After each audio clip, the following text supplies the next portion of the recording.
까지입니다. 창세기 12장 1절부터 3절. 나머지 절들은 이제 그 해당 본문을 강의할 때마다 읽도록 하겠습니다. 12장 1절에서 3절.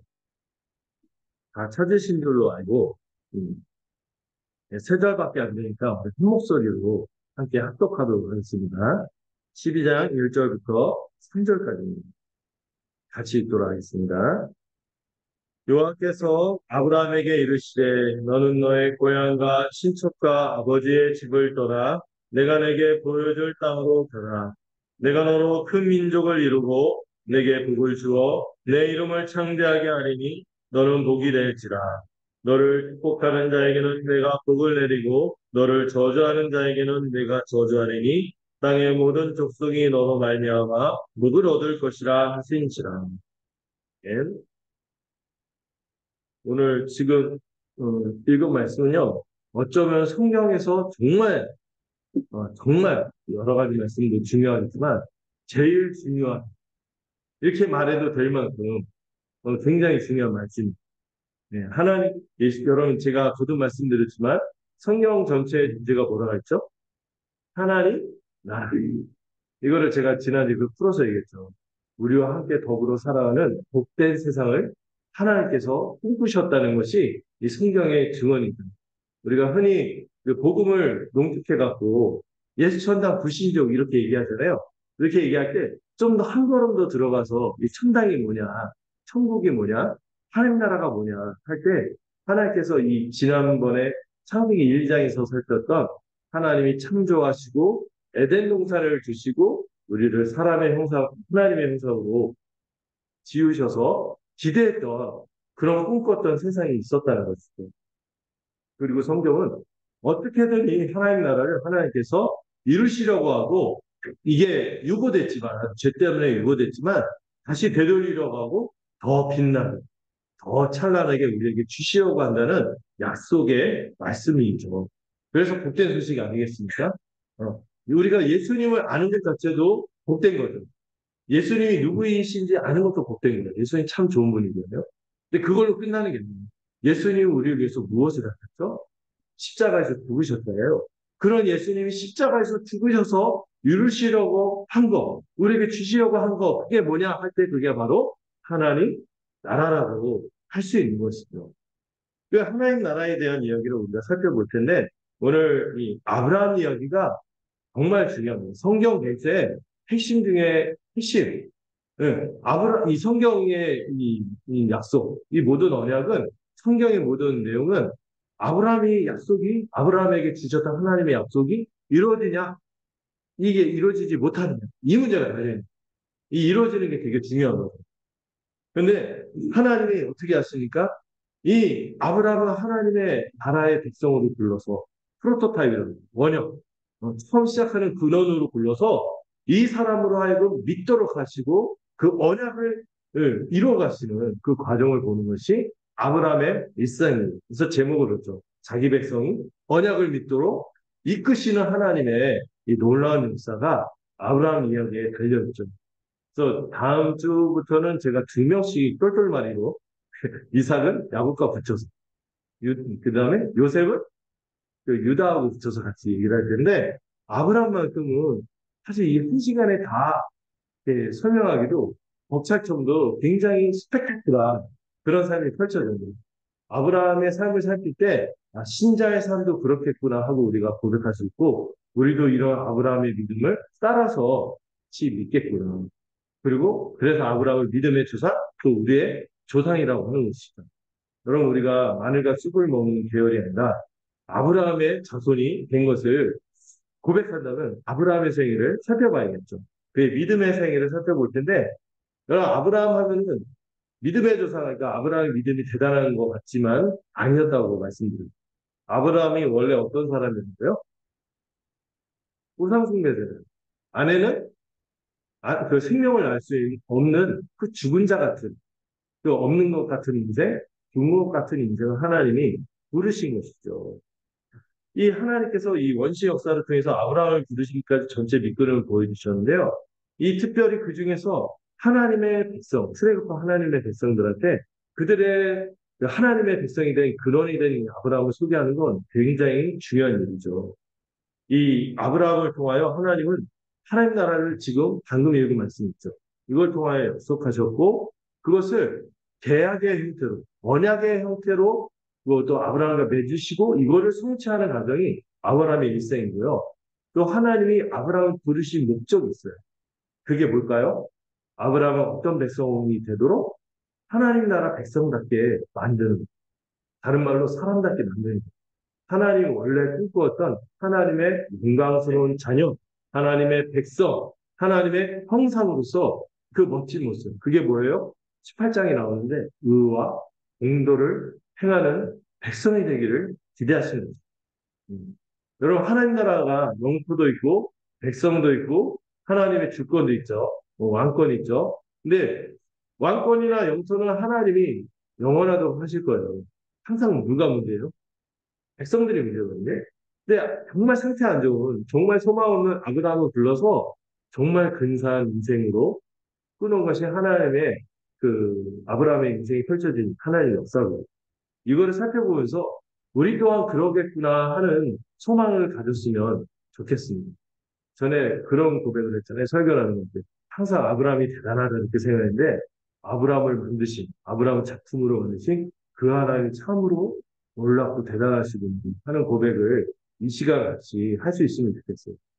근데 아브라함이 너무 이야기가 많아요. 풍성하고 이걸 다 할 수 있을까? 그래서 약간 스토리텔링으로 하되 평범한 것처럼 펼치고 그러면서도 여러분들이 중간중간에 이야기에서 나오는 중요한 교훈들을 이렇게 우리는 적는 전통이죠. 예, 적어가면서 마음에 새길 수 있으면 좋겠습니다. 음. 자, 방금 읽은 창세기 12장 1절, 3절 이렇게 봤는데요. 하나님이 이 아브라함에게 주신 말씀이 뭐에 대한 약속이라고요? 하나님 나라에 대한 약속이라고 했어요. 일단 이 약속을 하나님께 받기까지 아브라함이요. 원래 우상 숭배자이고 불임인 아내를 둔 이 아브라함이 어디에 있었죠? 가나안 땅에 원래부터 있었나요? 원래 갈대아 우르라고 메소포타미아 대륙이죠. 그쪽에 있었어요. 그쪽에 있었는데 이 갈대아 우르에서 이 가나안에 이르기까지 여정을 약간 도량으로 환산하다 보니까 2,500km, 2,500km를 세상에 아브라함 몇 살? 네.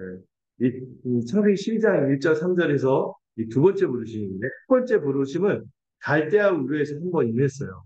영광의 하나님이 나타나서 메소포타미아 갈대우르 있을 때 떠나니까 겁먹고 떠났어요. 누군지는 모르는데 왠지 무서운 거. 영광스러운 하나님이 나타나서 떠나라 하니까 떠났다가 어디서 주저앉았죠?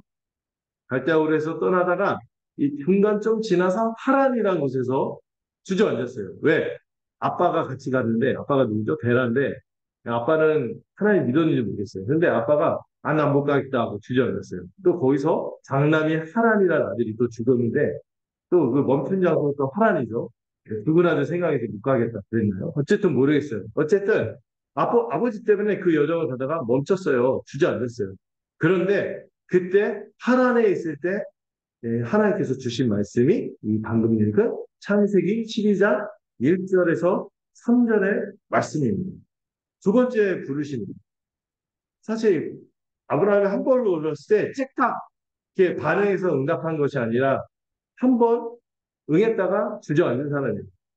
우리 같으면 어떡하죠? 한 번에 실패해도 용납을 못하죠. 근데 하나님 한 번 불렀는데 실패했는데도 불구하고 하나님께서 아브라함을 또 부르시는 거예요. 두 번째 부르심이 임한 거죠. 이야기는 창세기에 안 나와 있고 사도행전에 보시면은 이 스테반이나 이런 설교를 통해서 그렇게 설명을 해요. 먼저 한 번에 부르심이 있었고 이 두 번째 부르심이 있어요. 자, 그런데 여러분 이 창세기 12장 1절에서 3절을 보시면은 하나님 나라의 약속이라고 제가 설명을 했는데 이거를 좀 생소한 분도 있을 거예요. 그냥 어디 땅으로 가라. 자식 많이 주겠다. 너 아브라함 좋게 해주겠다. 백 주겠다. 이렇게만 알았지 이게 무슨 하나님 나라람? 무슨 나라에 대한 약속이람? 이렇게 생각할 수 있는데 여러분 그 자녀 많이 낳고 그 땅 많이 얻고 그냥 그걸로 끝나는 것이 아니라 이게 여러분 창세기 1장에서 2장에서 하나님께서 에덴 동산을 통해서 하나님 꿈꾼 세상이 있잖아요. 그 세상을 아브라함을 통해서 다시 시작하겠다는.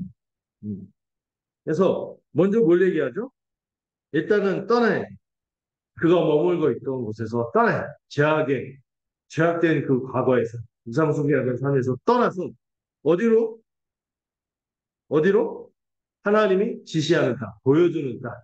이 보여주는 땅으로 뭐 주겠다는 거예요? 땅을 주겠다는 약속이에요. 어.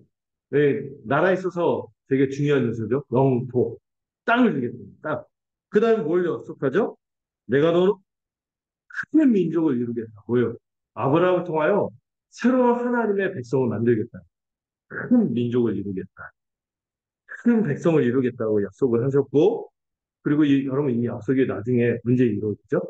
출애굽기 딱 들어가면은 어른만, 전쟁에 나갈 수 있는 어른만 60만 명이나 이루어서 합니다. 처음에 이집트 들어갈 때 70명만 들어가거든요. 근데 장정만 60만이 이루고 나중에 더 막 늘죠. 진짜 큰 민족을 이루게 됐어요. 이 약속이 이루어진 거죠. 약간 스포일러 같지만 미래 얘기해요. 백성을 이루게 한 거예요. 지금 출애굽한 백성이 딱 들었을 때 아브라함 한 사람인데 지금 우리가 60만이네? 와, 이렇게 놀라지 않았겠어요? 와, 우리가 나라가 됐구나. 이런 생각을 하지 않았겠어요? 한 나라를 이룰 민족이 됐구나. 그 다음에 복을 주어서 내 이름을 창대하게 하느니 예, 아브라함에게 영예를 주시는데 복이 되는데 이 복의 과거 번역이 더 좋았던 것 같아요. 복의 근원. 다른 말로 아브라함 복덩. 아브라함을 복덩어리로 만들겠다. 아브라함하고 사귀고 그하고 친해지면 아브라함의 복이 흘러가. 근데 아브라함하고 안 친해. 아브라함 거절해. 아브라함을 적대. 그러면 그 복이 안 흘러가고 오히려 저주를.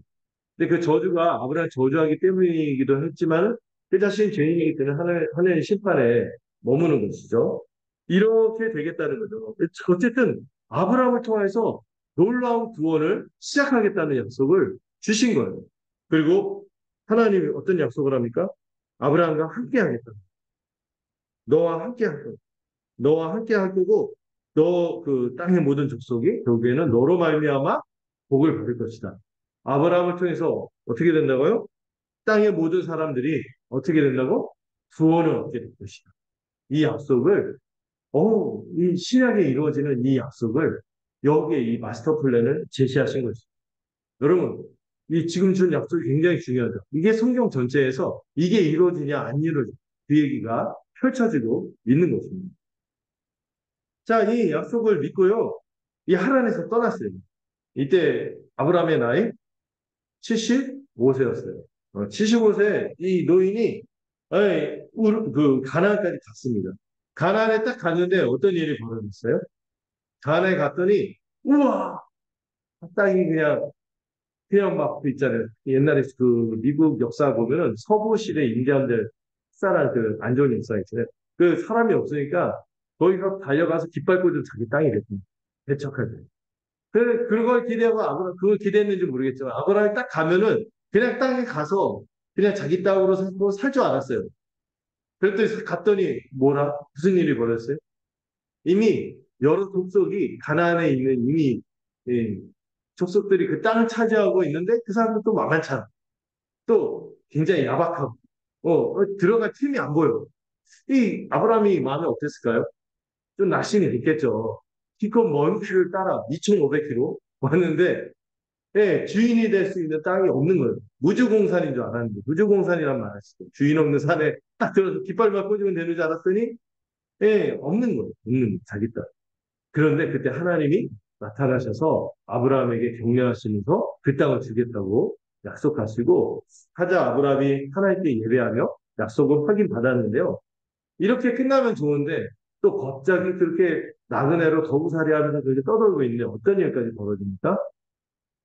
기껏 가나안 그 땅에 갔더니 기근이 임해서 먹고 살려면 어떻게 해? 먹고 살 수 있는 데로 가야겠죠? 그래서 점점 남쪽으로 가서 어디로 갑니까? 이집트로 갔어요. 방금 예배하고 어려움을 닥치니까 먹고 살아야겠다 하고 이집트로 갔어요. 이집트로 간 건 나쁜 게 아니야. 애굽으로 간 건 나쁜 건 아닌데 애굽으로 갈 때 아브라함이 이상한 일을 벌입니다. 어떤 일인지 아시죠?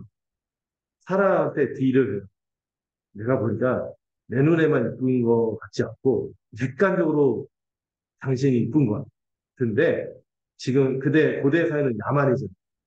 야, 당신이 또 마음에 들면 뺏고 그러잖아. 그러니까 당신이 너무 이쁘니까 사람들이 나 죽이고 당신을 막 뺏어갈 수 있으니까 차라리 나를 오빠라고. 여러분 그냥 그 부부 사이 오빠라고 부를 수 있는데 이건 좀 맥락이 다르죠. 오빠라고 부르고 그러면 당신 미모 때문에 내가 목숨을 잃는 일은 없을 것이다. 당신이 그렇게만 해주면 내 목숨이 보존되겠고 안전할 거고 그들이 나를 잘 대해줄 거야. 잘 대해준다는 말이 좀 이상하지 않아? 음. 아내를 자칫하면 뺏기면 뺏기고 그걸로 횡재할 수 있는 이런 생각도 있는지도 모르겠어요. 나중에 단어를 보면 똑같은 단어예요. 그 바로가 아브라함을 후하게 대접했다는 표현을 아브라함 때 아내한테 썼거든요. 그래서 넘어갔는데 세상에 그냥 이집트 웬만한 사람들 나그네 그 보통 사람들 나그네 한 이지로 트는 거, 진 이기는 거 아무 일도 아니죠.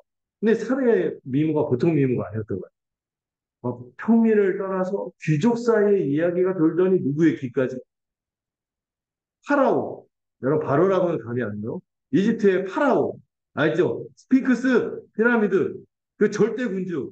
그 사람의 귀에까지 들어간 거예요. 아브라함이 생각한 범위를 뛰어넘어서 지금 일이, 걷잡을 수 없이 상황이 펴지네요. 이런 가운데서 바로가, 이쁘다고 데려와. 그래서 막, 바로가 데려오면 어떻게 돼? 꼼짝 못하고 이제 뺏기는 거죠. 바로 처리될 상황이 된 거거든요. 덕분에 아브라함은 형제를 하긴 했죠. 엄청난 대접과 제사를 받게 되었습니다. 그런 마음이 찝찝하죠. 예. 이런 가운데 있는데, 여러분, 이런 상황 가운데서 모두가 잊고 있었던 한 분이 있었어요. 누구죠? 하나님. 하나님이 한번 예배하고 왔는데, 이상한 얘기 했는데, 그 아브라함을 저같이, 아이, 그냥 너 뭐 만들어야 뭐 이렇게 했을 텐데, 하나님이 극적으로 개입합니다. 바로에게 큰 재앙을 내리는데 여러분 대제국의 절대군주가 정신을 못 차리고 평민 그 나그네한테 벌벌 떨면서 말할 정도면 어마어마한 재앙이었던 거예요. 이 재앙을 받고 이 바로가 완전히 두려움이 사라졌습니다. 여러분 이건 되게 충격적인 얘기인 거예요. 그리고 아브라함은 어때요? 바로가 벌벌 떨면서 말하는 표현을 쓰거든요. 경상도로 말한가요? 마 이 마가 내가 어찌하여 이런 표현을 막 써요. 원래 절대군주는요, 이 아브라함 같은 그 평민한테, 귀족들한테 말 직접 안 해요. 중간에 누가 있어요? 내시가 말을 건네주고, 폐 앞에서 그렇게 하십니다. 뭐 이렇게 중간에 하는데, 이 사람이 직접 겁해 주려고 아브라함한테, 내가 어째, 나를 시키냐. 무슨 마음 표현하면서, 아브라함이 건드릴 생각도 못하는, 저 같은 화딱지 나갖고 어떻게 해버릴 텐데, 어떻게 할 생각 못하고, 빨리 나가 하고, 그 재산도 뺏을 텐데, 재산도 그대로 갖고, 어떻게 나가. 그래서 그 사라도 몸성이 해갖고 아브라함 곁에 붙여서 이게 내보내는 거예요. 예. 이렇게 딱 보내는데 여러분 딱 보면은 어떤 분들은 그래요. 참 바보가 억울했다. 그런 생각을 하겠지만 여러분 바로 뭐 죄인이잖아요. 남의 거 막 뺏고 이런 사람인데 그래서 중요한 건 뭐예요? 이 사건에 있어서 아브라함이 겪었을 그 감정을 생각해. 방금 전에 하나님 위대한 약속을 듣고 그 제사도 드렸고 했는데 막 상황에 꼬여갖고 나는 이렇게 어차피 없는 인생 죽을 것 같은 인생 아무것도 아니고 그냥 상황이 이지러지는구나 하는데 세상에 그때 극적으로 하나님께서 개입하신 것을 경험했는데 이거는 아브라함 생각과 범위를 뛰어넘은 거예요. 파라오잖아 파라오. 응. 요즘 지금 막 미국이 세다 소련은 없죠. 러시아는 세다 미국이 세다 러시아가 세다 중국이 세다 하지만 그 당시 이집트에 될 것도 아니에요. 근데 이집트의 대제국의 왕이 그 황제가 벌벌 떠는 거예요. 그래서 아브라함이 하나님에 대해서 어떤 경험을 했을까요? 한편에서는 너무나 하나님이 크시고 거룩하고 그분 앞에서 완전히 압도되고 또 한편에서는 자기가 어떤 존재야? 너무 참 존재예요. 아내 팔아먹어서 행제하려고 했던 아주 그냥 형편없는 사람인 거예요. 이런 가운데서 민망한 가운데서 놀라운 경험을 하고 애국을 떠나게 하십니다. 오히려 하나님이 아브라함으로 어부가 되게 하세요. 이 경험을 통해서. 이 하나님 이해할 수 없는 불공평한 은혜. 여러분, 우리가 은혜 받은 것에 대해서 누구는 그 은혜 안 받았다. 누구는 은혜 받았다. 이걸 꼭 불공평하다 얘기하는데 어차피 은혜가 불공평한 거예요. 원래 다 싹 다 죽어야 되고. 아브라함처럼. 근데 하나님께서 이해할 수 없는 은혜를 베풀어 주신 거예요. 아브라함. 그러더니 이제 13장 들어가서 보니까 아브라함이 좀 자랐습니다. 아브라함이 굉장히 돈이 많았고 갖고 있는 소유도 많았는데 아브라함 조카 누구도 같이 있었어요? 롯도 같이 있었는데 이 롯의 재산도 같이 불어나니까 같이 있을 수 있었어요? 없고 서로 아브라함의 사람하고 롯의 사람하고 자꾸 충돌이 일어나요. 충돌이 일어나니까 아브라함이 먼저 제안을 합니다. 우리가 이제 너무 재산이 많아서 함께 할 수 없으니까. 하나님 참 축복을 주시긴 했어요. 그렇게 함께 할 수 없을 정도 재산을 주셨으니. 그런데 아브라함이 이제 롯에게, 이제 사실 아브라함에게 남은 유일한 혈육은 누구밖에 없어요? 롯이었거든요. 그래서 자식도 없으니까 롯을 아마 의지하고 롯을 계속 데리고 다녔던 것 같아요.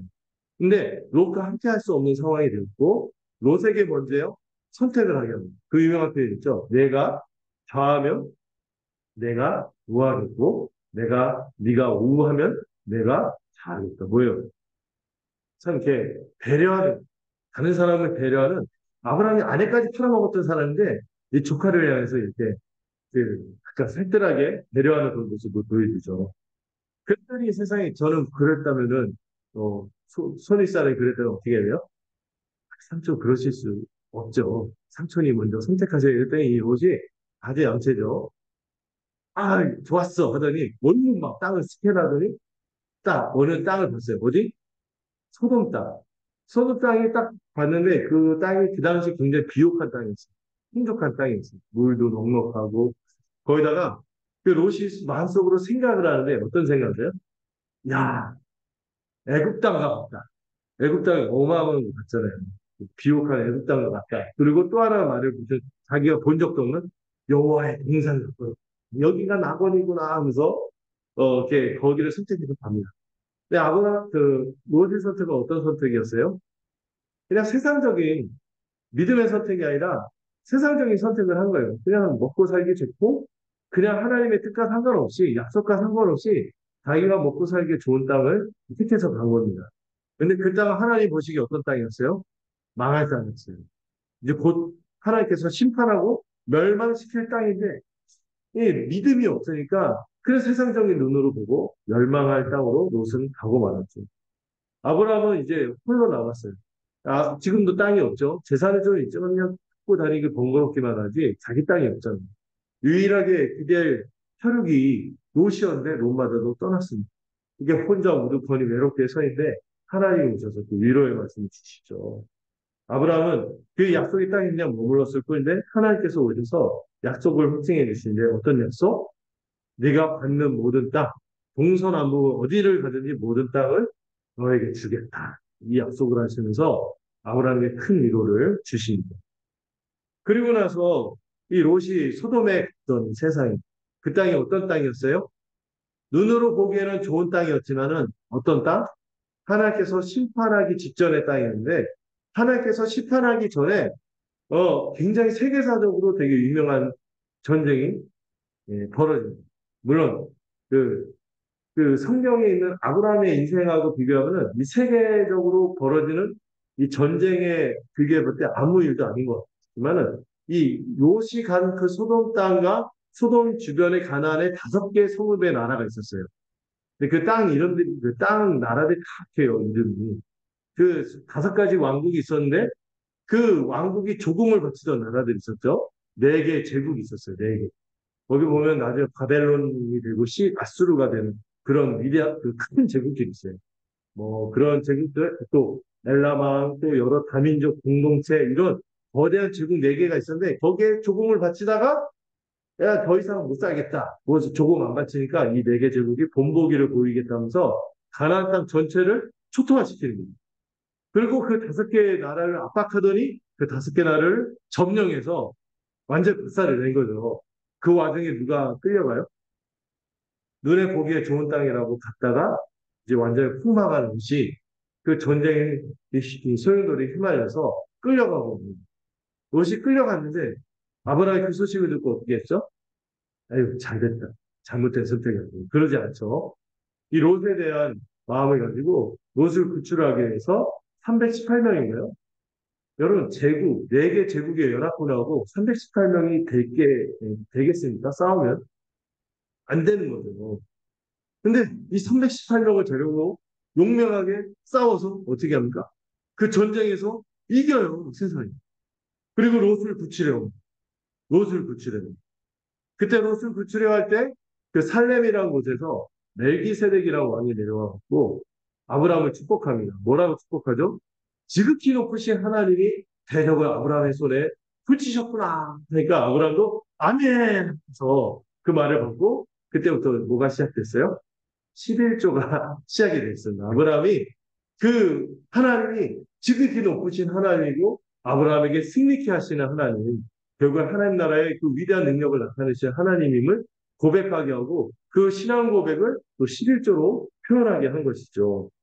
그리고 나서 또 멜기세덱을 만나고 났더니 그 다음에 누가 왔어요? 소돔 왕이 와서 갑자기 아브라함을 칭찬하는 거예요. 지금 한 것도 없는데. 아브라함을 같이, 아브라함 막 격려하는 거예요. 자기가 마치 높은 자라는 것처럼. 아브라함을 격려하면서 어떤 말을 해요? 야, 물건은 네가 취하고 사람만 우리한테 돌려보내. 네. 막 이렇게 고압적으로 나오는 거죠. 지가 한 것도 없는데. 그런데 아브라함이 어떻게 합니까? 손절하는 거예요. 손절을 아시죠? 딱 선을 그어버려요. 손절해요. 소돔 왕이 악할 뿐만 아니라 소돔 왕으로 그 물건을 받았다는 얘기를 듣고 싶지 않다는 거예요. 이 전쟁을 누가 이기게 하신 거예요? 하나님이 이기게 하신 것이지 소돔 왕이 그 숟가락을 얹을 수 없고 또 이 악한 자와 내가 교제했을까 이거를 선을 긋고 이게 딱 돌아오는 참, 처음에 아내 팔아먹을 때는 이런 표현을 막 쓸게요. 아내 팔아먹을 때 아브라함이 끌어가더니 그 롯과의 관계에서 보이는 모습이나 이 전쟁에서 승리하는 모습을 볼 때 참 믿음이 들어가면서 아브라함이 어때요? 좀 자랐어요. 괜찮죠? 음. 이 여기까지 모습을 볼 때 저는 좀 소망이 생기는 거예요. 여러분, 하나님이 이렇게 자격 없고 무능한 아브라함을 불러서 이 놀라운 하나님 나라의 약속을 주시지 않았습니까? 또한 약속만 주시지 않고 아브라함이 그 약속에 걸맞는 사람이 되도록 하나님께서 그를 성장하도록 이끄시지 않습니까? 여러분, 우리 인생에 하나님께서 그렇게 하시지 않겠어요? 우리도 그걸 믿고 교회로 사는 것입니다.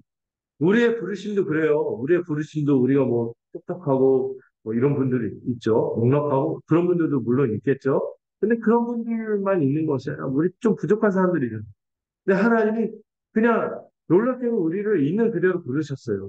그리고 부르셔서 놀라운 하나님 나라의 약속을 주시고 그 나라에 걸맞는 백성으로 우리를 점점 성장시켜 주실 것을 소망했으면 좋겠습니다.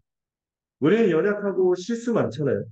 예, 아브라함처럼 우리가 아내 팔아먹지는 않겠지만 그러나 그 방구라는 참 미련한 짓도 많이 하고 넘어지기도 하고 실수 많은 우리를 하나님께서 부르셔서 반드시 뭐로 삼아주실 거예요?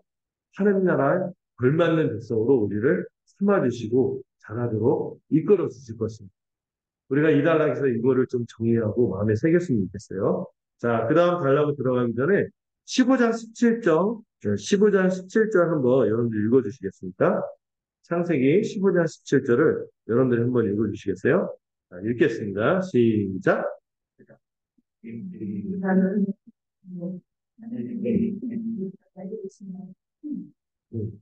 하나님께서 약속을 주셨을 뿐만 아니라 이 15장에서는 뭘 맺으세요? 언약을 맺으시. 무엇을 위해? 아브라함의 믿음을 붙들고 더 확신 가운데 가질 수 있도록 이미 믿었지만 더 믿을 수 있도록 신할 수 있도록 언약이라는 형태로 약속을 맺으세요. 여러분 이미 하나님께서 12장 1절 3절 약속 주시면 그거 반드시 이루어질 거예요. 하나님 편에서는 변함이 없죠. 그렇죠? 근데 왜 굳이 언약을 맺으셨을까요? 약속하시면 끝나는 거거든요. 하나님이 시건치 않거든요. 한 번 말하면 끝나는 거예요. 근데 누구를 위해서? 아브라함이 더 믿음 가운데 거할 수 있도록 이 대약의 형태로서 이 언약을 맺으신 거죠. 근데 이 언약을 맺는 맥락이 좀 재밌어요. 아브라함이 방금 힘승이라고 돌아오지 않았어요. 힘승이라고 딱 돌아오는데 하나님이 아브라함에게 나타났어요. 아브라함에게 나타나서 덕담 비슷하게 하시는 거죠. 아브라함 내가 너에게 큰 상급이고 너의 방패이다. 방패고 너의 방패가 되어주고 너의 상급이 되어줄 거다. 내가 너의 상급이 이렇게 얘기하니까 아브라함이 어떻게 반응하죠?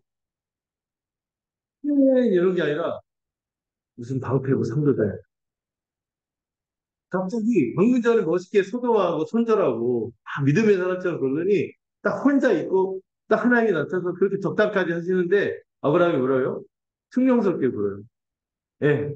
하나님, 하나님 무슨 방패고 상급입니까? 저는 자식이 없습니다. 자식이 없어요. 자식이 없는데 무슨 하나님 나의 상급입니까? 방패가 되는. 보통 고대에서는요, 자식들이 커져서 부모를 보호해주고 또 자식들이 상급이라고 부르거든요. 근데 하나님, 내가 너의 방패와 상급이다. 그러면 하나님 말고 자녀 좀 주셔야 돼. 지금 자녀 없는데 무슨 하나님 나의 방패고 상급입니까? 이런 얘기를 하는 거죠. 자식 없다는 것에 대해 막 불평해요. 하나님, 저는 무지하고 나에게 그 있는 거는 이제 다메섹 녀석 엘리에셀밖에 없습니다. 그놈이 이제 나중에 내가 죽으면 그놈이 내 유산 다 당대관이 생겼는데 무슨 하나님이 내 방패고 상급입니까? 막 이런 얘기를 해요. 무슨 진심? 뭐 이런 얘기도 해요. 영어로 보니까 두 가지로 번역했거든요. 예. What will you give me? 나에게 뭔가 주려고 하는 계획이 있는 겁니까? 막 이렇게 따지는 거예요. 놀랍죠. 방금 그렇게 이겨놓고 와서 그 이길 수 없는 전쟁에서 이겨놓고 와서는 막 다연변에 빠져있는 거예요.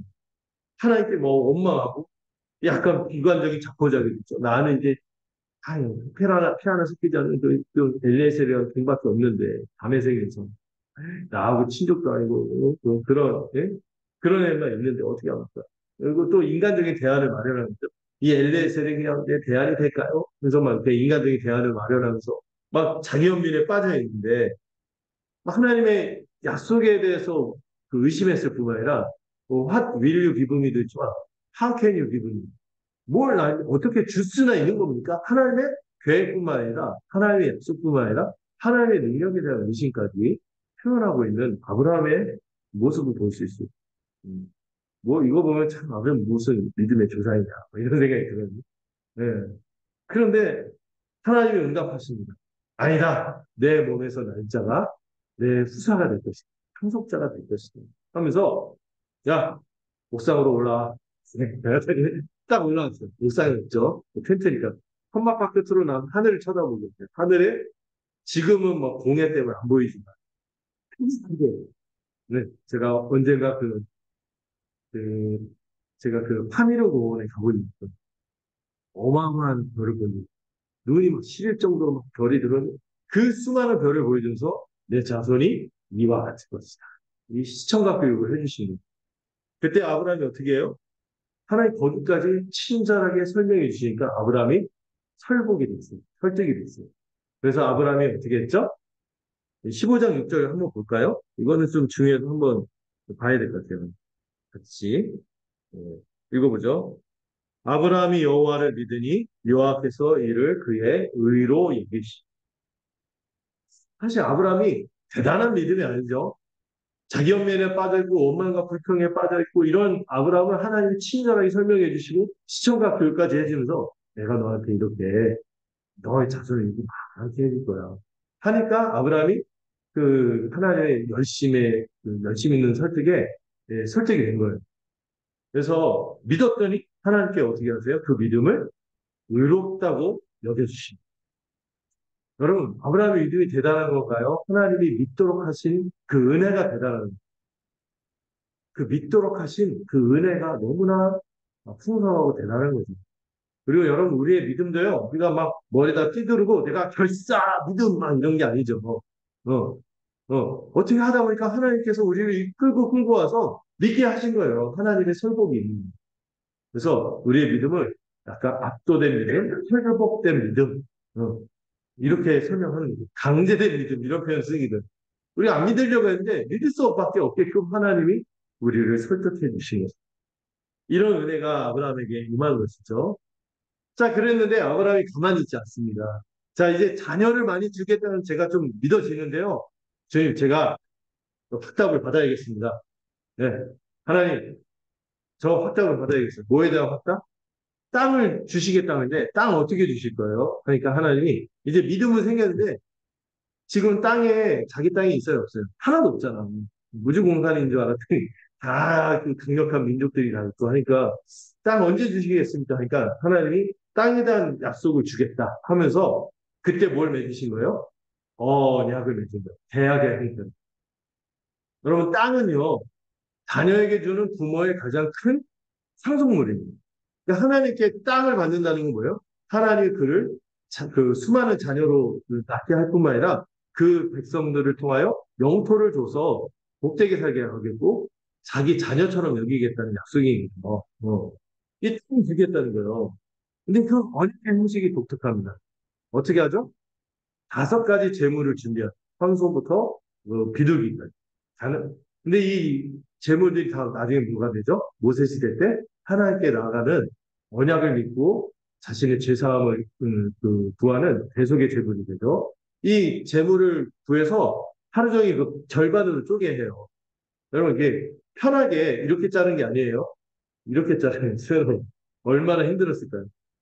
하루 종일 그 재물을 5개 자른 다음에 이렇게 하는데 그 시체가 있으니까 막 독수리가 날라왔을 거 아니에요. 막 그거 쫓아내고 그러다가 아브라함이 골아 떨어졌어요. 아브라함이 골아 떨어졌는데 그때 한밤중에 방언이 읽은 말씀, 해가 저물고 날이 저무는데 연기나는 화로와 푸른 횃불의 형상으로 하나님이 그 재물 사이를 지나가십니다. 이게 무슨 의미인가? 여러분, 그 당시에요. 맹세를 하거나 어떤 약속을 할 때 죽음을 두고 맹세를 했어요. 근데 그냥 하면 맨입으로 하면 안 믿으니까 재물을 항상 동원해서 이 재물을 죽이는 거예요. 반으로 쪼갠 다음에 거기다가 약속 당사자가 서로 손을 잡고 그 피비린내 내장 틀어내고 거기를 저벅저벅 밟으면서 그 피 있잖아요. 그 신발이 피로 튀기고 그러겠죠. 그걸 저벅저벅 두 약속 당사자가 잡으면서 서로 이걸 안 지키면 어떻게 되겠다? 이 짐승처럼 쪼개지겠다. 이런 형태로 언약을 맺은 거예요. 자기 저주의 형식이 자기 저주. 이걸 안 지키면은 나는 반드시 이 짐승처럼 죽고 말 것이다. 그러니 어떻게 하겠다? 반드시 언약을 지키겠다. 의무를 행하겠다. 이 자기 저주의 형식으로 이렇게 언약을 맺었는데 여러분 놀라운 게 있어요. 이 장면에서요. 원래는 계약은 양 당사자가 있어야 되잖아요. 근데 지금 양 당사자가 아니라 누구만 지나갔어요? 하나님의 홀로 지나갔어요. 여러분 이 15장 17절 이 어떤 그 유명한 그 목사님이 자기 만약에 무인도 가서 성경 한 구절만 가는 거면 이것만 가져가고 싶다. 그렇게. 그 얘기를 할 정도로 너무나 중요합니다. 왜? 하나님이요. 일방적으로 뭐 무조건적으로 이 약속을 이루겠다고 언약의 형태로 주신 거예요. 네. 뭐예요? 만약에 이 언약을 이제 하나님 죽으실 수 있는 분이에요? 아니잖아요. 하나님의 위엄을 손상시키는 일인데도 이 정말 신적 모독의 경계에 있는 이 언약의 형태를 칭해서라도 아브라함은 어떻게 하는 거예요? 믿도록 하십니다. 반드시 이루겠다고 아브라함에게 맹세하십니다.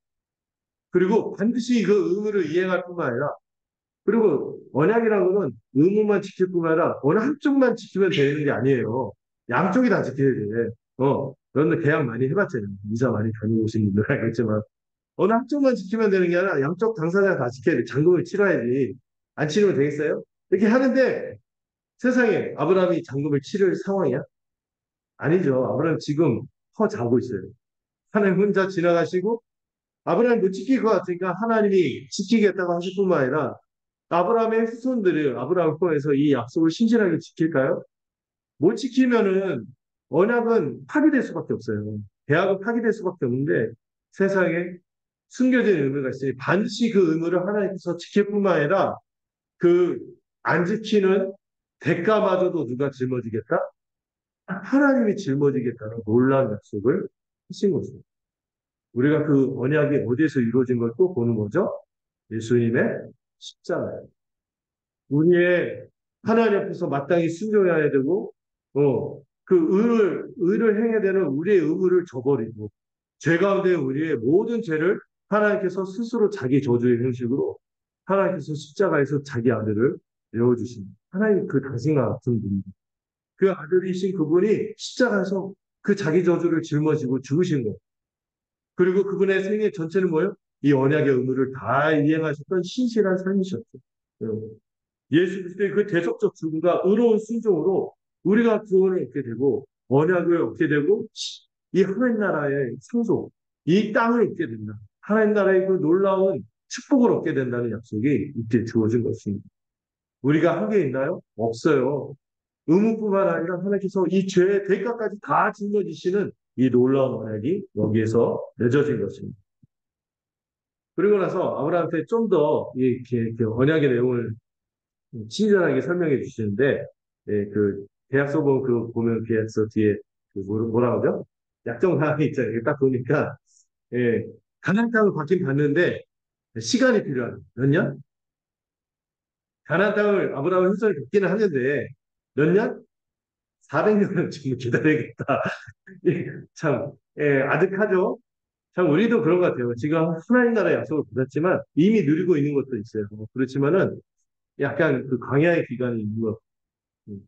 아브라함에게도 이 400년간 그의 후손들이 애굽에서 종살이 할 것을 미리 말씀해 주십니다. 근데 여러분, 이 아브라함한테는 좀 아득한 얘기지만 이 아브라함 얘기를 듣는 사람들이 누구죠? 출애굽한 이스라엘 백성들이 왜 과거에 애굽에서 우리가 이렇게 고통스럽게 400년을 지냈는지가 이해가 되는 거예요. 이 나라를 이루기까지 하나님의 시간이 필요했구나 하는 것을 깨닫는 친절한 하나님의 설명서였던 거예요. 이걸 듣고 나서 이제 아브라함이 좀 잘한 듯 했어요. 근데 또 그렇게 언약도 맺고 별일이 있었는데 여러분 세상에 그런데 아브라함이 처음에 75세 때 부름 받았잖아요. 하란에서 그 약속을 받았잖아요. 그리고 나서 몇 년이 지났어요? 10년이 지났는데 무슨 조짐이 있었나요? 아무런 조짐이 없는 거예요. 여러분 1년 참는 것도 쉽지 않은데 2년 참는 것도 쉽지 않은데 10년이 그냥 시간이 쑥 흘러간 거예요. 이 아브라함과 사라가 있었을 고통은 좀 이해가 된다. 그랬더니 사라가 못 참겠다. 내가 이 집안을 내가 한번 계획 세워보겠다 하더니 어떤 계획을 내세워요? 자기 종, 여종, 애굽 여자 하나를 아브라함의 첩으로 들여서 그 대리목을 여튼 자녀를 낳게 해서 내가 이 집안을 이어가겠다 하고 인간적인 계획을 말합니다. 하나님은 내 몸에서 날짜라고 했지만 사실 아브라함의 몸만이 아니라 누구도 생각하는 거예요. 사라를 통해서 낳으려고 하는데 사라가 인간적인 방안을 제시한 거예요. 근데 하갈이 했더니 아브라함이 그 연세에도 힘이 있으셨나 바로 한 방에 임신이 됐어요.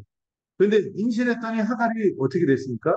여주인이 사라를 멸시하는 거예요. 고깝게 쳐다보고 말을 막 고깝게 하고 막 이렇게 하는 거예요. 그러니까 사라가 뭐 화가 치밀어 갖고 예, 자기가 일을 꾸며놓고서는 그 일에 막 열받았고 아브라함이 이때 어떻게 해요? 그냥 무기요. 하게 가만히 있어요. 근데 그러다가 사라가 이 여자 쫓아내라고 세상에 그 이세를 임신했는데 이 하나를 쫓아내라고 하는데 아브라함이 또 어떻게 합니까? 내가 당신이 보기에 좋을 대로 해라. 그래서 무기력하게 보내요. 아브라함도 이상하고 하나도 이상하고 하갈도 이상하고 이러면 아브라함의 이세가 누군지는 모르겠지만 이제 하갈가 광야에 가서 이제 숙절없이 죽게 됐어요. 광야로 가다가 이제 애굽으로 가는 그 길목에서 급하게 누가 만나드시니까 여호와의 사자가 나타나서 하갈한테 나타나고 뭐라고 얘기하죠? 너희 여주인에게 봐. 이 말이 많은 걸 내포하죠. 그 아브라함과 사라의 영적 권위를 인정하라는 거예요. 그 권위를 인정하고 돌아와서 그 자녀를 무사히 낳게 해줄 거니까 그 말을 듣고 하갈이 순종하는데 이때 하갈이 브엘 아이로 이러면서 하나님께서 나까지도 감찰하시는 나같이 정말 아무것도 아니고 이런 사람도 하나님께서 감찰하시는 하고 감격스러운 고백을 하고 그리고 하갈이 돌아와서 좀 있다가 그 하갈이 자녀를 낳았는데 그 자녀의 이름이 뭘까요? 이스마엘. 뜻이 뭔지 기억하십니까? 하나님께서 들으신 샤마. 하나님께서 들으신다는 이름을 짓도록 하셔서 아브라함에게 돌려보내고요. 세상에 아브라함이 하갈을 통해서 이스마엘을 낳고 그 아이를 낳는데 그 아이의 이름을 누가 이름을 직접 지어요? 아브라함이 짓는데 아브라함도 그 이름을 짓어요. 이스마엘. 뭘 뜻하죠? 그럼 10년간 아무 조짐 없이 그냥 세월이 그냥 흐른 것 같지만 하나님 어떻게 하고 계신가요? 하나님은 감찰하시는 분이시고 계속해서 지켜보시는 분이시고 아브라함의 그 무기력한 고통, 사라의 그 앞에서 이막 우락치는 그런 것들, 이 하갈의 이상한 모든 것들을 어떻게 하시는? 듣고 계시는 분이에요. 우리도 긴 시간이 참 어려울 때가 있잖아요. 지금 400년 얘기를 들었지만 10년 참는 것도 힘들잖아요. 그렇지만 하나님 어떤 분이세요? 이스마엘의 하나님 들으시는 분이죠. 이걸 아브라함이 그때부터 계속해서 이스마엘의 이름을 13년간 부릅니다. 이스마엘아, 이스마엘아 이렇게 부르는 거예요. 뭐예요? 하나님께서 들으신다. 하나님께서 들으신다. 밥 먹어라. 하나님께서 들으신다. 떼키. 하나님께서 들으신다. 하면서 13년을 보냈을 때 그때 86세 때 이제 그 이스마엘을 낳고 13년이 돼서 99세가 됐을 때 그때 하나님이 다시 나타났어요. 그리고 아브라함에게 뭘 약속하셨어요? 99세 된 아브라함한테 뭘 하라고? 여러분, 아브라함이 그 99세가 됐으면 그 몸이 어떻겠어요? 완전히 고목나무 정도가 아니라 완전히 죽은 나무죠. 몸이 완전히 죽은 거예요. 99세 된 아브라함한테 뭘 받으라고 명령하십니까? 할례를 명령하십니다. 할례가 여러분들 잘 아시죠? 어느 부위인지. 이 생식기 끝을 이 절개를 하는 것인데, 그 표피만, 껍데기만 제거하는데 이게 의미가 있어요. 어, 표피만 자르지만 사실은 아브라함에게 그런 생식하는 기능이 있다, 없다? 없다는 것을 약간 이런 표현 써서 좀 내람는데, 확인사사라는 의미가 있어요. 할례는. 이제 내 몸에서 날짜는 내가 갖고 있는 사람의 생명으로 그 태어나는 자손이 아니라 누구의 능력으로? 하나님의 능력으로 태어나는 자손이 하는 것을 똑똑히 인식하도록 하는 것이 할례인 것이죠. 할례는 두 가지 의미가 있어요. 아브라함이 이미 죽었고 하나님의 생명으로 하나님의 백성이 태어나기 시작한다는 것을 하나님이 전능하신 은혜와 능력으로 태어난다는 것을 보여주는 표징이에요. 그리고 또 뭐죠? 세례도 마찬가지로 우리가 이미 옛사람이 죽고 새사람이 살아나는 거잖아요. 할례도 그거예요. 아브라함의 이전의 생명은 끝났고 하나님이 주신 새 생명을 살아간다는 걸 보여줘요. 그 다음에 할례는 몸의 색이잖아요. 끝없이 생리현상이 있을 때마다 기억할 수밖에 없어요. 기억하도록 하신 거예요. 이 할례를 명하셨고 또 이 죽은 자를 살리시는 전능하신 하나님의 역사로 하나님의 백성이 태어난다는 사실을 알려주신 후에 아브라함의 이름이 뭐로 바뀝니까? 아브람이었다가 아브라함으로 바뀌어요. 사례는 살에 걸린 것이 아니라 접시사라가 아니라 사례가 사라가 되는데 뭐죠? 이 각각의 이름이 뭐예요? 그냥 아버지, 그냥 어머니였다면 그때 어떤 이름 바뀐 거예요? 열방의 아버지, 열방의 어머니. 많은 민족의 아버지, 많은 민족의 어머니로 이름을 바꿔주십니다. 아브라함에게 주신 약속을 더 새롭게 확신시키는 이름이기도 하지만 또 여러분 이름을 바꿔준다는 건 뭐예요? 그의 존재가 이전과 다른 새로운 존재가 됐다는 것을 알려줍니다. 많은 민족의 조상이 될 거예요. 어. 아브라함은 이제 이전에 그의 생명, 죄인된 모습으로 살아가는 것이 아니라 하나님 안에서 새로운 존재가 되어서 살 것을 이때 이 할례와 새로운 이름을 주심으로 약속하시죠. 그리고 나서 드디어 약속의 자녀. 이스마엘은 약속의 자녀가 아니에요. 누구? 이삭을 허락하십니다. 자, 여기서 퀴즈. 이삭의 이름이 뭔지 아시나요? 유승민. 하나님께서 너 내년에 너 자녀를 낳게 해줄 거야 할 때 아브라함은 어떻게 했어요? 웃었어요. 어이가 없죠. 어이가 없네요. 속으로 생각해서 웃고 또 뭐라고까지 하나님께 그렇게 농담 따먹게 할 수 있나? 이러세요. 이스마엘이나 하나님 앞에서 잘 살길 바랍니다. 이게 저 같은 거 꿀과 때렸을 것 같아요. 네, 이스마엘이나 하나님 앞에서 잘 살기를 바랍니다. 그래서 하나님께 또 주겠다고 하는데 이러는 거예요. 아니, 근데 하나님께서 아니다. 너로 하여금 진정으로 웃게 해줄 거다. 하고 이삭을 약속해 주신 거예요. 정말 죽은 자가 살아나는 역사가 일어났기 때문에 아브라함은요, 이 100세가 되면서 진짜 웃게 된 거예요. 우리 인생도 이 죽은 자가 살아나는 역사, 우리 안에 새 생명이 주어짐으로 이삭의 삶을 살 수 있기를 바랍니다. 그런데 이제 부인도 또 문제가 있었죠. 그리고 좀 있다가 갑자기 아브라함이 이 동네 밖에 이렇게 보고 있는데 세 명이 이렇게 막 보이는 거예요. 이 세 명이 보는데 그 어떤 사람들인지는 모르는데 아브라함이 특이한 일을 합니다. 그 세 명의 나그네를 지극히 정성을 다해서 지극정성으로 아주 섬겨요. 근데 보면은 아브라함이 하루 이틀 그렇게 생긴 것 같아요. 늘 나그네를 이렇게 후대하거든요. 근데 지금은 여러분들 그 이스라엘 욕하지만 이스라엘 그 지금 팔레스타인 사람들 욕하지만 이 팔레스타인이 자기들이 아브라함이 자손이 이러면서 여전히 그 손님을 후대하는 전통이 아주 극진하게 한데 이상한 애들 말고 웬만한 그 사람들은 좀 착하대요. 그렇게 손님을 대하는. 왜? 아브라함을 의식해갖고 흉내를 이렇게 한다고 하죠. 근데 아브라함이 하루 이틀 그렇게 나그네를 대접한 것 같지 않아요. 근데 알고 보니까 대접하고 보니까 그 세 명의 사람 누구였어요? 천사들이었어요. 천사들. 근데 그 천사들이 아브라함에게 약속을 주십니다. 뭐죠? 또 똑같이 내년이 되면은 이삭을 낳게 될 거다. 하고 했더니 또 밖에서 누가 또 비웃어요?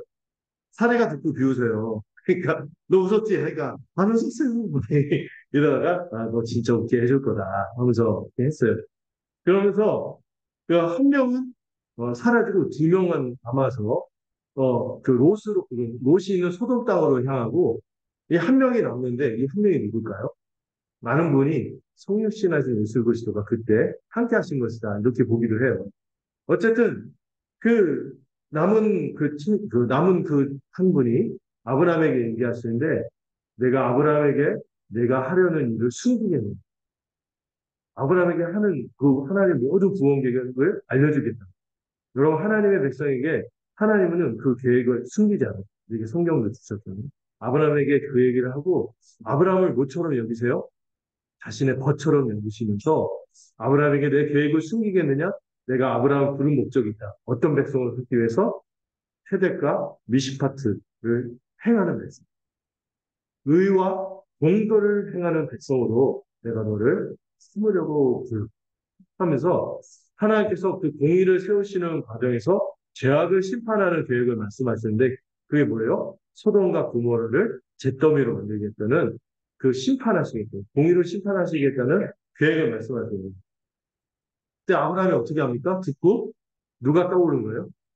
롯도 떠올랐지만은 일단 그 소돔과 고모라 땅이 하나님의 심판을 당하는 게 너무 그 안타까운 거예요. 그 생명에 대한 안타까운 마음인 거예요. 그래서 결사도가 하나님께 중보기도를 합니다. 5번인가 강도를 해요. 처음에 하나님 혹시 그 땅에 50명쯤 의인이 있으면 하나님께서 그 땅 심판하지 않으실 거죠. 그러니까 하나님이 50명 있으면 내가 심판 안 할 거예요. 그러니까 마음이 걸리는 거예요. 그 사람들 알거든. 소돔하고 문나봤어요. 사태를 하니까 계속 디스카운트를 해요. 45명 얻었습니다. 그래도 내가 심판하지 않는다. 40명은 어떻겠습니까? 그래도 내가 심판하지 않는다. 30명. 막 이렇게 막 계속 깎아요. 왜 나중에 납작 아브라함이 어때서 진토와 같은 진흙과 같은 먼지 같은 저라도 감히 하나님께 말씀하겠습니다. 10명쯤 있으면 저 사람들 구원해 주시겠습니까? 하니까 하나님 어떠세요? 왜 10명 있다고 할지라도 내가 그들을 심판하지 않을 거야. 하고 그 다음 더 이상 협상 안 하세요. 왜냐면 너는 10명은 공동체다. 최소에. 그 10명이라도 의인의 공동체가 있으면 그 땅을 심판하지 않겠다고 합니다. 근데 안타깝게도 그 10명이 있었거든요. 그래서 대신에 이 두 천사가 가서 롯만 구출하기로 합니다. 이 롯을 구출했는데 이, 이 과정에서 우리가 볼 수 있는 건 하나님의 백성의 면모가 무엇인가를 알 수 있습니다. 하나님의 백성의 면모가 뭐죠? 의와 공도를 행하는 백성인데 그 모습이 어떻게 나타났죠? 다른 사람을 극진히 사랑으로 섬기는 모습. 또 하나는 뭐죠? 그 이웃들을 위해서 자기만이 아니라 그 이웃들을 위해서 기도하는 하나님의 백성의 모습을 볼 수 있는 것입니다. 그래서 우리가 교회로 살아가는 게 우리가 서로를 섬기고 서로를 위해서 기도하는 삶인 거예요. 서로를 돌보고 걱정하고 이렇게 하는 거죠. 그게 바로 의와 공도를 행하는 그 하나님의 백성의 모습으로 여기 나타납니다. 막상 그 두 천사가 롯을 구하러 소돔을 갔지만 롯이 그래도 아브라함의 흉내를 내서 그 천사들을 대접하긴 하지만 좀 약간 성의 없어요. 그런데 롯의 상태도 어때요? 이상해. 롯의 가족들도 상태가 어때요? 이상해. 그래서 그들을 구출해 주려고 했더니 세상에 사위들, 아들은 없고 딸 둘이 있는데 사위들이 어떻게? 야, 롯이 얘기를 듣고 야, 여기 빨리 빠져나가야 된다 했더니 사위들 어떻게 들어? 또 비웃고 농담으로 듣고 뒷등으로도 안 듣죠. 그래서 어쩔 수 없이 롯과 아내 두 딸만 구출하는데 사실 롯과 그 두 딸과 아내도 그 소돔 땅을 선뜻 떠나려고 했나요?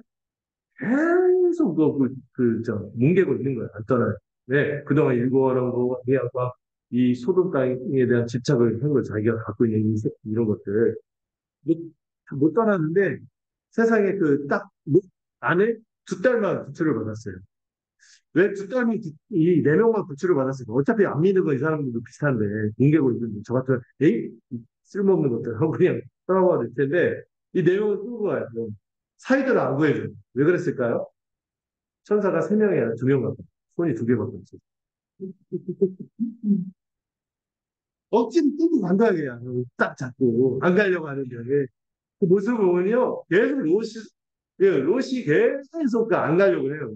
계속 막 딜을 합니다. 제가 못 가겠어요. 그러니까 내가 못 가니까 그 원래 하나님 멸하시려고 하는 성읍 중에 한 군데 거기 머물면은 좀 자기가 좀 환란을 면할 것 같으니까 거기만 소활당 거기만 좀 가게 해달라. 그 와중에도 그 준엄한 심판이 임하는데 그 딜을 하고 있어요. 근데 거기에 딱 들어가자마자 불이 막 임하는 거예요. 유황불이 임하는 걸 보더니 무엇이 손이 나가요. 그래서 막 나가는데 그 나가는 와중에 누가 뒤돌아와서 아내가 싹 돌아와서 소금기를 이걸 보고 완전히 그 패닉에 빠져갖고 두 딸을 데리고 소활당 정도가 아니라 불로 아주 숨어 들어가요. 완전히 공포해집니다. 근데 그러고 있다가 이제 못이 아주 비참한 말로를 당하게 돼요. 그 두 딸이 큰 이상한 짓을 해서 아버지를 통하여 자녀를 얻고 그게 아주 불경건하고 하나님을 대적하는 민족의 암몬과 모압이라는 족속의 조상이 되고 나죠. 이런 비참한 장면입니다. 자, 그런데 롯이 그렇게 비참하게 되는데 또 한편 이제 다시 아브라함에게 이야기가 돌아왔는데 아브라함이 또 이상한 짓을 합니다. 아브라함이 많이 잘하고 괜찮은 줄 알았잖아요. 하나님이 버스도 삼고 노아 공도를 행하는 백성 부추겼잖아요. 근데 아브라함이 어떻게 해요? 그랄 땅, 지금 말하는 그 가사 지역 그쪽 있죠. 가자 지구, 거기가 블레셋 가사. 그쪽이 그 그랄 땅 그쪽이에요. 블레셋죠. 그쪽 가더니 뭐라고요? 또 이상한 짓을 해요. 사라한테 당신이 너무 이쁘니까 나를 오빠라고 지금 나이가 몇 살? 100살이에요. 90살인데 또 그런 거 있어요. 왜 그쪽 가서 또 그럴까요? 아브라함이 약간 하나님이 온 세상을 다스리는 주라는 생각을 못 하는 것 같아요. 이 땅에 가면 그 땅의 신이 강해서 그 땅에 있는 왕들이 강해서 내가 어떻게 당할 수도 있다. 이런 생각을 했는지도 모르겠어요. 그래서 이상한 일을 또 벌입니다. 그런데 마치 그 아비멜렉이라는 그 그랄 왕, 이 사람이 좀 괜찮은 사람이었어요. 무조건 그 사람을 데려오려고 하지 않고 데려오긴 했어요. 데려오긴 했는데 아내로 취하지 않고 있었는데 하나님이 나타나서 너 그 데려간 게 선지자의 아내다. 너 그 건드리면 큰일 날 줄 알아. 제가 그럴 줄 알고 안 건드렸다고. 저 몰랐다고. 막 그러면서 얘기를 하죠. 근데 놀라운 게 하나님이 아비멜렉에게 그 이상한 찌질한 아브라함을 뭐라고 추켜 올려주세요? 이방 사람한테? 선지. 이 이상한데도 불구하고 그냥 그런 하나님의 백성 선지자로 그렇게 대우해 주세요. 그래서 아비멜렉이 아브라함 불러서 책망, 너왜 그랬냐? 그래서 하나님이 나한테 나타나서 그랬다. 했더니 대신에 나 위해서 좀 기도 좀 해줘라. 했더니 아브라함이 기도를 했어요. 세상에 그 아브라함이 했던 그 기도를 누가 또 들어주세요? 하나님이 들어주셔서 그때 아비멜렉에 무슨 일이 있었나 봐요. 태가 다쳤었는데 갑자기 태가 열리면서 애들이 숭퉁숭퉁 났네? 아비멜렉 가문이 그동안 자녀가 없었나 봐요. 나를 위해서 좀 기도 좀 해줘라 했더니 아브라함을 선지자로 대우하고 해라. 그 아브라함의 기도를 하나님이 들으시고 아비멜렉의 태를 열어주신 자녀를 만났는 거. 막 이거를 경험한 거예요. 바로 언제? 이삭이 탄생하기 1년 전에. 이 일을 경험한 거예요. 이 일을 겪고 나서 야, 참, 방황도 그 약속을 받았고, 이삭을 낳겠다는 약속을 받았는데, 아내는 또 그렇게 바깥으로 돌리는 아브라함도 이상하. 근데 아브라함을, 그래도 하나님께서 선지자라고 대우하시고, 그의 기도를 들으시고, 그를 통해서 생명을 낳게 하십니다. 이 지경까지 이르니까 아브라함이 어떻게 할 수밖에 없어? 와, 진짜 나를 통해서 이삭을 낳는구나, 믿을 수밖에 없는 거예요. 이때 진짜 믿음에 도달하. 그 전에도 믿음이지만, 이때 믿음에 도달해서 그때 그 다음 해 여지없이 이삭을 낳게 됩니다. 이 일을 겪고 났어요. 자기의 기도 정말 죄인이고 형편하고 부족하고 찌질하고 심지어 아내까지 돌렸는데 그렇고 그랬는데도 불구하고 하나님이 그의 기도를 들어주시고 그를 선지자로 인정해 주시고 그 은혜에 아브라함이 완전히 앞서서 한 거죠. 자, 여기까지 정리를 해볼까요? 하나님이 이 아브라함을 어떻게 이끄십니까? 참된 믿음에 이르도록 이끄시고요. 그를 의롭다고 여겨주시는 은혜를 우리가 기억했으면 좋겠어요. 여러분, 믿음도 하나님의 선물이라는 걸 알지 않겠습니까? 하나님의 은혜가, 우리가 믿게 된 것도 하나님의 은혜로 선물이죠. 또 하나님은요, 어떻게까지 우리를 믿도록 하세요? 하나님이 언약을 주셨을 뿐만 아니라 그 언약의 의무와 저주를 하나님이 다 짊어지시겠다고 이 하나님의 열심히 나타난 십자가를 통해서 십자가 은혜를 통해서 우리를 설득하시는 분이십니다. 이거를 믿는 자는 언약 백성이 새 언약 백성. 그리고 우리는 그 하나님의 언약의 저주와 의무를 다 짊어진 그 십자가를 바라보면서 그 십자가를 지신 그리스도 안에서 어떤 사람이 됩니까? 새로운 피조물이 될 거예요. 그리고 이 아브라함에게 주셨던 약속, 거룩한 백성, 의와 공도를 행하는 백성이 될 것입니다. 이때 아멘이 나와야겠죠. 바로 우리가 그 의와 공도를 행하는 백성이 교회인 거죠. 세월의 백성입니다. 자, 조금만 더 진행을 해볼게요. 자, 22장 18절을 보도록 하겠습니다. 이제 끝을 향해 가고 있네요. 22장 18절. 자, 여러분 한번 읽어주시겠습니까? 시작.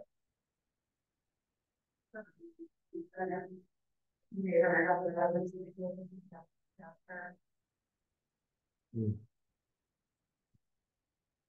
자, 이제 하나님이 아브라함의 이름으로 이 구원을 소망하도록 이끄시는데요. 먼저 하나님이 아브라함과 사라에게 누구를? 이삭을 낳았습니다. 거기 표현해 보면은 두 번이나 반복되는 표현이죠.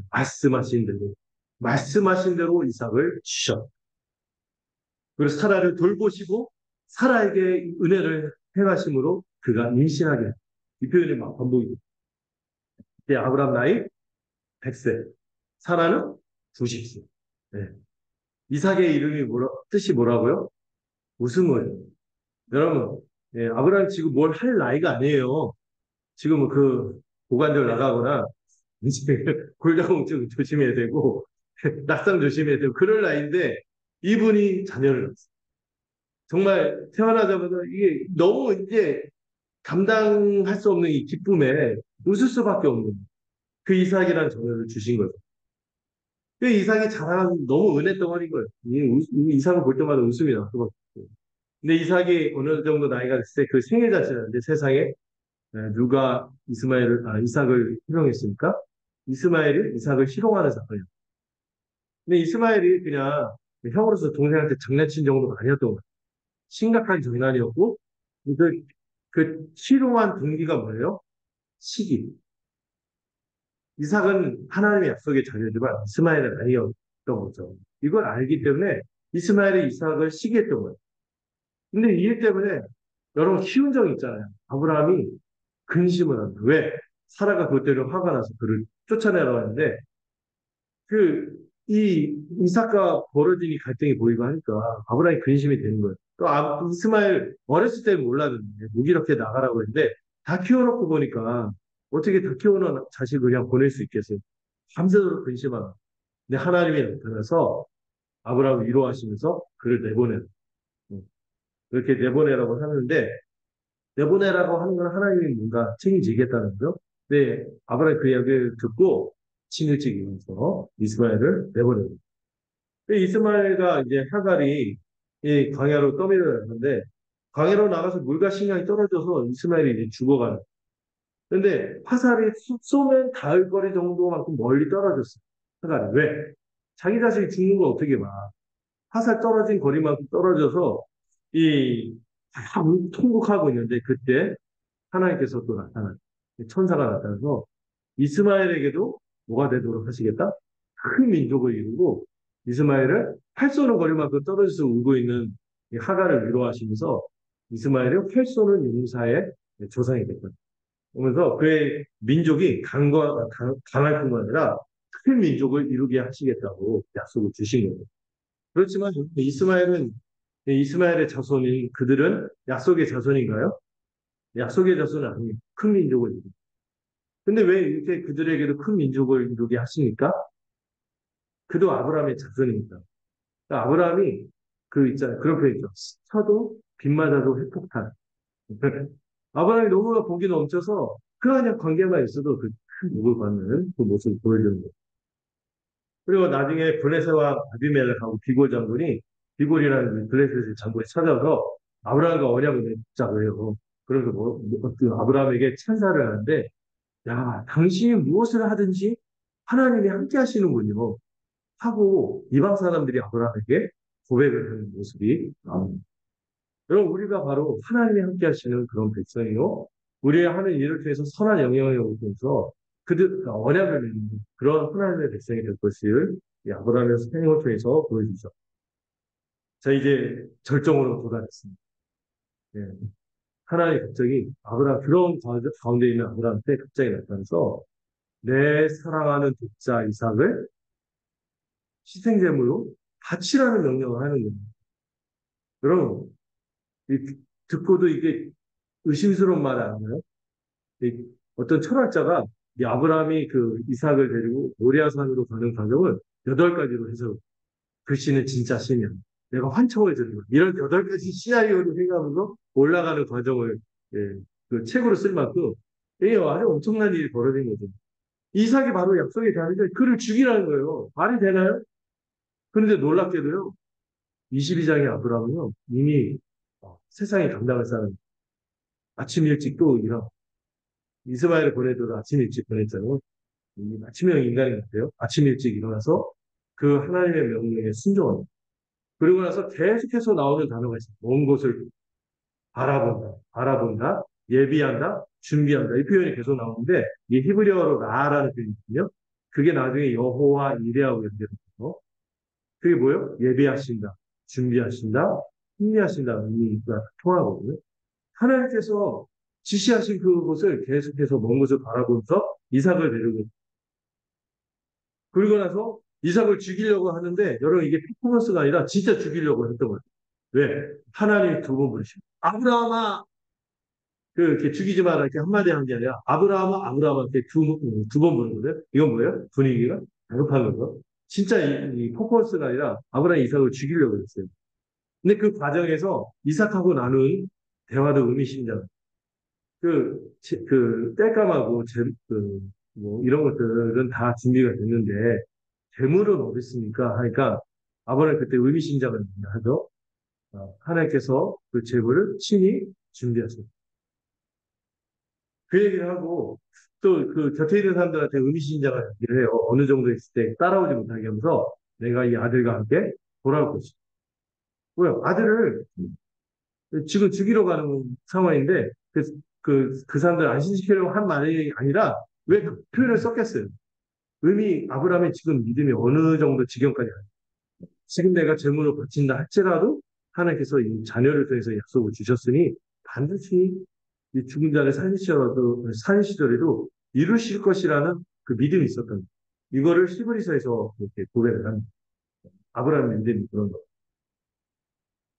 그런데 이삭을 바치려고 하는데 하나님 말리셨어요. 그 대신에 그 옆에 보니까 수풀에 순양이 걸려있는 그 순양을 대신해서 이삭 대신에 바치도록 하는 그런 일이 발생하는 것이죠. 자, 여기서 질문을 하나 던져볼게요. 왜 갑자기 이렇게 힘겹게 100살이 돼서 낳은 이삭을 하나님께서 바치라고 했을까요? 원래 하나님께서 모세 시대 때 율법을 줄 때 그 인신 제사를 금하신 사람을 그 제물로 바치는 거를 하나님이 가증히 여기신 것같습니다. 그런데 그래 놓고는 그 전에 그 일이 이전에 아브라함한테는 이삭을 바치라는 이해할 수 없는 명령을 주셨죠. 하나님이 사람의 재물을 기뻐하시나요? 하나님은 사람을 귀하게 여기시기 때문에 사람을 희생제물을 바치는 거 가증히 여기십니다. 근데 왜 이 명령을 주셨을까요? 여러분, 이삭이 지금 하나님의 백성으로 약속의 자녀로 부름받았지만 이삭 또한 하나님 앞에서 어떻게 해야 될 사람이에요? 원래는 죽음을 면치 못할 죄인이에요. 그 죽음을 면치 못할 죄인인데 하나님의 백성이 될 자격이 없는 죄인인데 이 이삭 대신에 어떤 순양이 대신 죽음으로 여호와 일의 죽음을 예비하도록 하십니다. 죄인을 대신하는 대속의 죽음이 필요한 존재를 보여준 사건이 그 사건이에요. 영생하는 하나님께 예배하기 위해서. 영생하는 하나님께 그 영생의 선물을 얻기 위해서는 하나님 나라의 백성이 되기 위해서는 우리 모두가 뭐가 필요해요? 이 약속의 전에 이삭이라 할지라도 뭐가 필요해? 대속의 죽음이 필요하다는 것을 미리 보여준 사건입니다. 여호와 이레 그게 프로비던스 섭리 하나님이 예비하신 은혜가 이때 나타납니다.